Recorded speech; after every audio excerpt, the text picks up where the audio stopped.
முதுகு வலியா மூட்டு வலியா கை கால் நீட்ட மடக்க இயலாமையா அறுவை சிகிச்சை இல்லா குணம் ஆயுட்கால நிவாரணம் டாக்டர் ஸ்ரீவர்மா பிசிஆர் மகாராஜா தைலம் அனைத்து மருந்து கடைகளிலும் கிடைக்கும். ரேஷன் கடைகளில் கூடுதல் விலைக்கு பொருட்களை விற்பது, சேவை குறைபாடு, தரம் குறைவு என்பன உட்பட மொத்தம் 97,535 புகார்கள் வந்துள்ளன.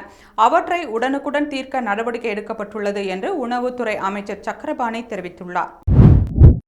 வக்ஃபு சட்ட திருத்த மசோதாவுக்கு எதிராக கேரளா, கர்நாடகாவை போன்ற தமிழக சட்டமன்றத்திலும் தீர்மானம் நிறைவேற்ற வேண்டும் என்று SDPI மாநில தலைவர் நெல்லை முபாரக் வலியுறுத்தியுள்ளார். தமிழகத்தில் உள்ள 2286 அரசு ஆரம்ப சுகாதார நிலையங்களிலும் பாம்பு மற்றும் நாய்க்கடிக்கு மருந்துகள் இருப்பில் உள்ளன என்று அமைச்சர் மா. சுப்பிரமணியன் தெரிவித்துள்ளார். 9வது நிதிக்குழுவில் தமிழகத்திற்கு நிர்ணயிக்கப்பட்டிருக்கும் பகிர்வு விகிதம் 7% என்றால் இப்போது 15வது நிதிக்குழுவில் 4.079% குறைந்துள்ளது.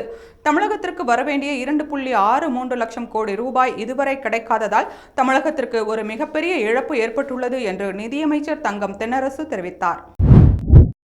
அதிமுக நீர்த்து போக சாணக்கிய தந்திரத்தோடு சிலர் கணக்கு போடுகின்றனர் என்று சட்டமன்றத்தில் அமைச்சர் தங்கம் தென்னரசு தெரிவித்துள்ளார். தமிழ்நாட்டில் ஒவ்வொரு நாளும் கொடூர கொலைகள் நடைபெறாத நாட்களே இல்லை என்னும் அளவுக்கு தமிழகத்தில் சட்டம் ஒழுங்கு நிலைமை சீர்கெட்டிருக்கிறது என்று பாமக தலைவர் அன்புமணி ராமதாஸ் கண்டனம் தெரிவித்துள்ளார். சென்னை வந்துள்ள கேரள முதல்வர் பினராயி விஜயனிடம் அம்மாநிலத்தில் இருந்து கொண்டு வந்த தமிழகத்தில் கொட்டப்படும் மருத்துவ கழிவுகள் மற்றும் முல்லை பெரியாறு பிரச்சினை குறித்து முதல்வர் ஸ்டாலின் பேசுவாரா என்று பாஜக மூத்த தலைவர் ராஜா கேள்வி எழுப்பியுள்ளார்.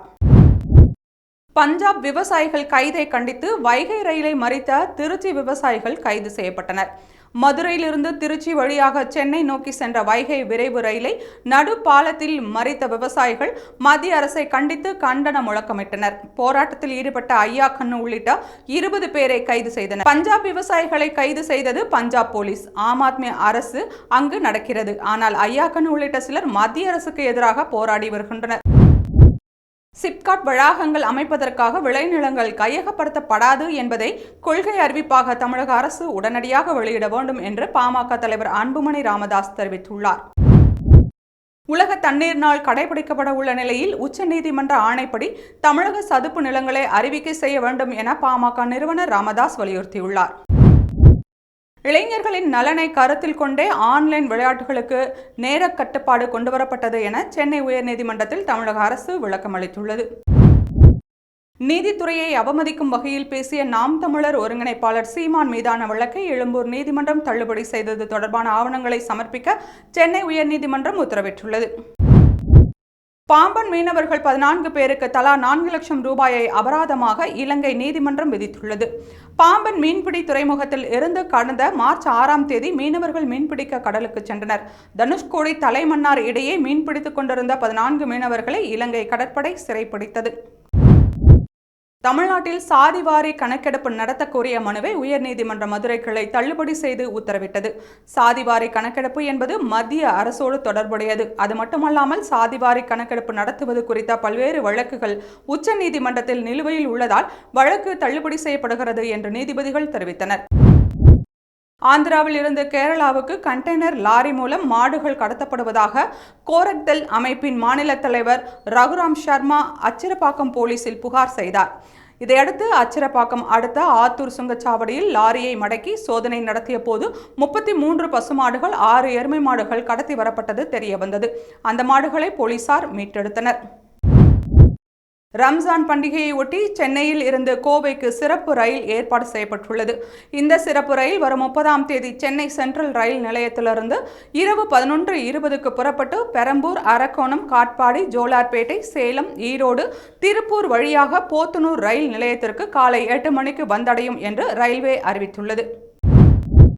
விஸ்வ ஹிந்து பரிஷத் சார்பில் சென்னையில் மார்ச் 22ஆம் தேதி நடக்கும் பொதுக்கூட்டத்திற்கு சென்னை உயர்நீதிமன்றம் அனுமதி வழங்கி உத்தரவிட்டுள்ளது. சென்னையில் விஸ்வ ஹிந்து பரிஷத் சார்பில் மார்ச் 22ஆம் தேதி பொதுக்கூட்டம் நடத்த காவல்துறை அனுமதி வழங்காததை எதிர்த்து சென்னை உயர்நீதிமன்றத்தில் விஸ்வ ஹிந்து பரிஷத் தென் சென்னை கிழக்கு மாவட்ட செயலர் லட்சுமி நாராயணன் ஹைகோர்ட்டில் மனு தாக்கல் செய்தார். காட்பாடியில் 4 பேர் கழுத்து மற்றும் தோள்களில் பாம்பை போட்டு பிச்சை எடுக்கும் வீடியோ சமூக ஊடகங்களில் வெளியாகி பரபரப்பை ஏற்படுத்தியுள்ளது. உயிருடன் சீரும் பாம்புடன் இவர்கள் வருவதை பார்த்த பஸ் நிறுத்தத்தில் இருந்த பயணிகள் அலறி அடித்து ஓடினர். திமுக ஆட்சி அமைந்த பின் 3000க்கும் அதிகமான ரேஷன் கடைகள் புதிதாக அமைக்கப்பட்டுள்ளன என்று கூட்டுறவுத்துறை அமைச்சர் பெரிய கருப்பன் தெரிவித்துள்ளார். வேலூரில் உள்ள தனியார் கல்லூரி துணை முதல்வர் அன்பழகன் மீது பேராசிரியை பாலியல் புகார் அளித்தார்.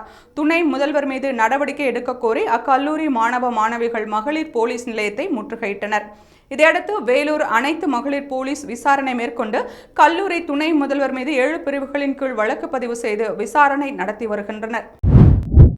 மாவட்ட நிர்வாகம் மற்றும் மாவட்ட வேலைவாய்ப்பு மற்றும் தொழில் நெறி வழிகாட்டும் மையம் இணைந்து சென்னை மாவட்டத்தில் 29/3/2025 சனிக்கிழமை காலை 8 மணி முதல் பிற்பகல் 3 மணி வரை நந்தனம் அரசு கலை கல்லூரி வளாகத்தில் வேலைவாய்ப்பு முகாம் நடைபெறும் என அறிவிக்கப்பட்டுள்ளது. நாங்கள் எந்த கூட்டல் கழித்தல் கணக்குகளிலும் ஏமாற மாட்டோம் என்று அதிமுக எம்எல்ஏ தங்கமணி கூறியதற்கு, தங்கமணி கூட்டல் கணக்கில் ஏமாறாமல் இருந்தால் வாழ்த்துக்கள் என்று முதல்வர் தெரிவித்துள்ளார். காரைக்குடியில் காவல் நிலையத்தில் கையெழுத்திடச் சென்ற ரவுடி மனோஜ் ஓட ஓட விரட்டி கொலை செய்யப்பட்டுள்ளார். சிவகங்கை மாவட்டம் காரைக்குடி பகுதியைச் சேர்ந்த மனோஜ் சரித்திர பதிவேடு குற்றவாளியாக உள்ளார். திருச்சியில் ரூபாய் 290 கோடி ரூபாய் மதிப்பீட்டில் உலகத்தரத்துடன் கட்டப்பட உள்ள மாபெரும் கலைஞர் நூலகம் மற்றும் அறிவுசார் மையத்திற்கு முதல்வர் ஸ்டாலின் அடிக்கல் நாட்டினார். மாணவர்களுக்கு தரமான மடிக்கணினி வழங்கப்படும் என்று அமைச்சர் தங்கம் தென்னரசு அறிவித்துள்ளார். மடிக்கணினி திட்டத்திற்கு ரூபாய் 2000 கோடி ரூபாய் ஒதுக்கப்பட்டுள்ளது. ஒரு மடிக்கணினி மதிப்பு ரூபாய் 20,000 என்ற அளவில் வாங்கப்படும் என்று அமைச்சர் தங்கம் தென்னரசு தெரிவித்துள்ளார். கள்ளக்குறிச்சி மாவட்டம் கல்வராயன் மலை வட்டத்திற்கு உட்பட்ட பகுதியில் கள்ளச்சாராய தொழிலில் ஈடுபட்டு மனம் திருந்தியவர்களுக்கு சுய தொழில் செய்யும் வகையில் கால்நடை துறையின் மூலம் 100% மானியத்தில் உயர் ரக கறவை மாடுகளை மாவட்ட ஆட்சியர் பிரசாந்த் வழங்கினார். தமிழ்நாடு முழுவதும் தகவல் தொழில்நுட்ப பூங்காக்கள் அமைக்கப்பட உள்ளது. திமுக ஆட்சியில் 32 தொழில் பூங்காக்கள் அமைக்கப்பட உள்ளது என்று அமைச்சர் தங்கம் தென்னரசு தெரிவித்துள்ளார். ஊத்தங்கரை பாம்பாறு அணையிலிருந்து பாசனத்திற்காக தண்ணீர் திறக்கப்பட்டது. இதன் மூலம் 16 கிராமங்களில் 4000 ஏக்கர் நிலம் பாசன வசதி பெறும் என அதிகாரிகள் தெரிவித்தனர். கிருஷ்ணகிரி மாவட்டம் ஊத்தங்கரை தாலுகா பாம்பாறு அணையில் இருந்து பாசனத்திற்கு தண்ணீர் திறந்துவிட நடவடிக்கை எடுக்க வேண்டும் என விவசாயிகள் கோரிக்கை விடுத்தனர். அனைத்து கிராம அண்ணா மறுமலர்ச்சி திட்டம் 2க்கு ரூபாய் 1087 கோடி ரூபாய் ஒதுக்கீடு செய்து தமிழ்நாடு அரசு அரசாணை வெளியிட்டுள்ளது. தமிழகத்தில் உள்ள அனைத்து கிராமங்களுக்கும் தன்னிறைவு பெறும் வகையில் பல்வேறு அடிப்படை வசதிகளை நிறைவேற்றும் நோக்கில் அனைத்து கிராம அண்ணா மறுமலர்ச்சி திட்டம் 2ன் கீழ் வரும் ஆண்டில் 2329 கிராம ஊராட்சிகளில் ரூபாய் 1087 கோடியில் பணிகள் மேற்கொள்ளப்படும். மற்ற வழக்குகளில் இந்தியா முழுவதும் சரியான சாட்சியங்கள் இல்லாத காரணத்தினால் 70 முதல் 90% வரையிலான குற்ற வழக்குகள் தள்ளுபடி செய்யப்படுகின்றன என்று தமிழ்நாடு அம்பேத்கர் சட்ட பல்கலைக்கழக துணை வேந்தர் சந்தோஷ்குமார் தெரிவித்துள்ளார். கட்டணமில்லா பயண அட்டைகளை மேலும் 3 மாதங்களுக்கு நீட்டித்து அமைச்சர் சிவசங்கர் உத்தரவிட்டுள்ளார். யாருக்கும் ஓரவஞ்சனை காட்டாத எந்த துறையையும் விட்டுவிடாத ஆல்ரவுண்ட் பட்ஜெட் அளித்துள்ளார். பதிலுரையில் நிதியமைச்சர் சென்டம் வாங்கியுள்ளார் என்று நிதியமைச்சர் தங்கம் தென்னரசுவை முதல்வர் ஸ்டாலின் பாராட்டியுள்ளார். சென்னை விமான நிலையத்தில் கோடை விடுமுறையை முன்னிட்டு பயணிகளின் கூட்டம் அதிகரித்து வருகிறது. இதையடுத்து பன்னாட்டு முனையத்தில் ஏற்கனவே இருந்த 72 செக்கிங் கவுண்டர்கள் இப்போது 120ஆக அதிகரிக்கப்பட்டுள்ளது என்று விமான நிலைய அதிகாரிகள் தகவல் தெரிவித்தனர். அனுமதியின்றி போராட்டம் நடத்தினால் உடனடி அபராதம் விதிக்கலாமே என அரசுக்கு உயர்நீதிமன்றம் யோசனை வழங்கியது. அனுமதியின்றி போராட்டம் நடத்துவது தொடர்பாக வழக்கு பதிவு செய்து நீதிமன்றத்திற்கு சுமை ஏற்படுத்த வேண்டாம். அரியலூர் ரயில் நிலையத்தில் மறியலில் ஈடுபட்டதாக அமைச்சர் சிவசங்கருக்கு எதிரான வழக்குகளை ஹைகோர்ட் ரத்து செய்தது. திருப்பதி ஏழுமலையான் கோவிலில் இந்துக்களுக்கு மட்டுமே பணி வழங்கப்படும் என ஆந்திர முதலமைச்சர் சந்திரபாபு நாயுடு அறிவித்துள்ளார். பாலின சமத்துவத்தை பேணும் வகையில் மதுபான பார்களில் பெண்களுக்கு வேலை அளிக்கும் வகையில் மேற்கு வங்க அரசு புதிய சட்டத்தை அமல்படுத்தியுள்ளது.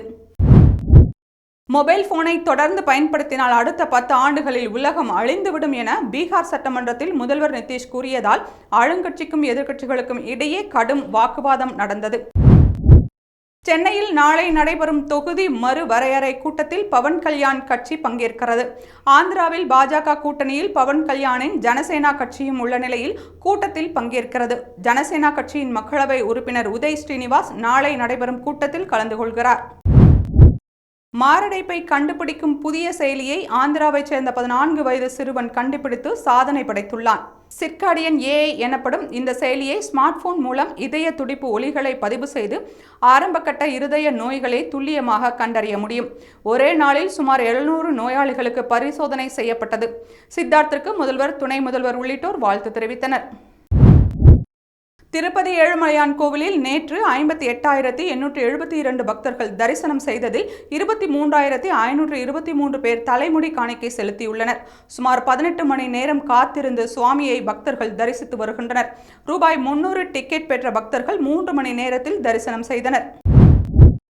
ஸ்ரீபெரும்புதூர் வாலாஜாபாத் தேசிய நெடுஞ்சாலை பணிகள் அடுத்த ஆண்டு அக்டோபரில் நிறைவடையும் என மத்திய அமைச்சர் நிதின் கட்கரி தெரிவித்துள்ளார். ஊழலை மறைக்க சிலர் மொழியின் பெயரால் அரசியல் செய்கின்றனர். இந்திய மொழிகளை விட சிலருக்கு அந்நிய மொழிகள் மீதே ஆர்வம் உள்ளது. தமிழகத்தில் பாஜக ஆட்சிக்கு வரும் போது தமிழில் மருத்துவம், பொறியியல் படிக்க ஏற்பாடு செய்யப்படும் என்று மத்திய அமைச்சர் அமித்ஷா தெரிவித்துள்ளார். பெண்ணின் மார்பகங்களை பிடிப்பது, ஆடையை இழுப்பது பாலியல் வன்கொடுமை அல்லது பாலியல் வன்கொடுமை முயற்சி ஆகாது என்று அலகாபாத் உயர்நீதிமன்றத்தின் தீர்ப்பு தவறானது என்று மத்திய பெண்கள் மற்றும் குழந்தைகள் மேம்பாட்டுத்துறை அமைச்சர் அன்னபூர்ணா தேவி தெரிவித்துள்ளார். டெல்லி உயர்நீதிமன்ற நீதிபதி யஷ்வந்த் வர்மா உச்சநீதிமன்ற கொலீஜியத்தின் பரிந்துரையின் பெயரில் இடமாற்றம் செய்யப்பட்டிருக்கிறார். நீதிபதியின் பங்களாவில் ஏற்பட்ட தீ விபத்தின் போது அங்கு அதிக அளவில் பணம் மீட்கப்பட்டதை தொடர்ந்து இந்த நடவடிக்கை எடுக்கப்பட்டுள்ளது. ஆம் ஆத்மியின் டெல்லி பிரிவு தலைவராக டெல்லி முன்னாள் அமைச்சர் சௌரப் பரத்வாஜும் கட்சியின் மூத்த தலைவர் மணீஷ் சிசோடியா பஞ்சாப் மாநில பொறுப்பாளராகவும் நியமிக்கப்பட்டுள்ளதாக அக்கட்சி தெரிவித்துள்ளது. ஆன்லைன் சூதாட்ட இணையதளங்களை முடக்க மத்திய அரசுக்கு உத்தரவிடக் கோரிய பொதுநல மனுவை விசாரணைக்கு ஏற்க உச்சநீதிமன்றம் மறுப்பு தெரிவித்துள்ளது. மதுரை எய்ம்ஸ் மருத்துவமனையின் முதற்கட்ட பணிகள் 26% நிறைவடைந்துள்ளதாக மக்களவையில் மத்திய அரசு தகவல் தெரிவித்துள்ளது. ஜப்பான் நிறுவனத்துடன் போடப்பட்ட ஒப்பந்தத்தின்படி எய்ம்ஸ் கட்டுமான பணிகள் 2026 அக்டோபரில் நிறைவடையும் என்று தெரிவித்துள்ளது. கடந்த 3 ஆண்டுகளில் பிரதமர் மோடியின் வெளிநாட்டு பயண செலவு ரூபாய் 258 கோடி என மத்திய அரசு நாடாளுமன்றத்தில் தெரிவித்துள்ளது. குறிப்பாக 2023ஆம் ஆண்டு ஜூனில் அமெரிக்கா சென்றதற்கான செலவு மட்டும் ரூபாய் 22.89 கோடி என தெரிவிக்கப்பட்டுள்ளது. தேசிய கீதம் பாடப்பட்ட போது பீகார் முதல்வர் நிதிஷ்குமார் உடல் ரீதியாகவும் மன ரீதியாகவும் தெளிவாக இல்லை என்று RJD MP மீசா பாரதி விமர்சித்துள்ளார்.